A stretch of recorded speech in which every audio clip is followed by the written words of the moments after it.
अस्सलाम वालेकुम एवरीवन। तो यहाँ पर ना बारिश हो रही थी और आपको तो पता ही है कि मैंने आपको पहले भी वीडियोस में बताया हुआ कि यहाँ का मौसम किस टाइप का हो रहा है। कभी बारिश, कभी धूप, कभी छाँव, इसी टाइप का चल रहा है।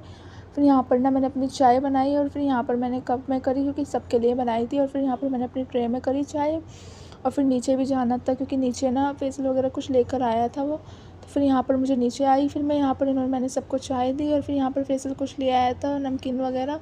फिर यहाँ पर ये लेकर आ गया था, फिर यहाँ पर हमने ये खाई और एसी चलाई और एसी चलाने के बाद मैं तो ऊपर आ गई क्योंकि मुझे कुछ बनाने की, कुछ खाने की क्रेविंग हो रही थी, जैसे कि पूड़ी और सब्ज़ी भी रखी थी। तो मैंने सोचा चलो पूड़ी बना लेते हैं। फिर यहाँ पर मैंने आटा तैयार किया था, फिर मैंने पूड़ी को गोल गोल बेला, मगर गोल गोल बेली तो है नहीं, बट फिर भी सही मिली है। देखते हैं फूलती है, कुछ इस तरह से फूली है। मेरी फ़र्स्ट पूड़ी का रिज़ल्ट कुछ इस तरह से हुआ। फिर ये सेकंड है ये मेरी, और इसी तरह से मैंने सारी पूड़ी अपनी बनानी थी। फिर मैंने सारी पूड़ियाँ ना मेरी फूल रही थी, बस कुछ ही नहीं फूली होंगी क्योंकि सारी गोल मटोल ऐसी ही बन रही थी और बस फर्स्ट ने ही बेकार कर दिया था, मतलब गोल नहीं बनी वो। फिर मैंने सारी पूड़ी इसी तरह से बनाई अपनी और फिर यहाँ पर मैंने फिर रोटी खाई, पूड़ी सब्ज़ी।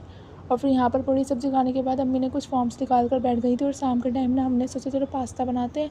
फिर यहाँ पर मैंने पास्ता बनने के लिए रखा, मतलब मैंने नहीं, हूँ मापी ना। फिर यहाँ पर हमारा पास्ता भी बनकर तैयार हो गया था। फिर यहाँ पर मैंने पास्ता खाया और ब्लॉग को मैं एंड करती हूँ। अल्लाह हाफिज़ और सब्सक्राइब कर जाना प्लीज़।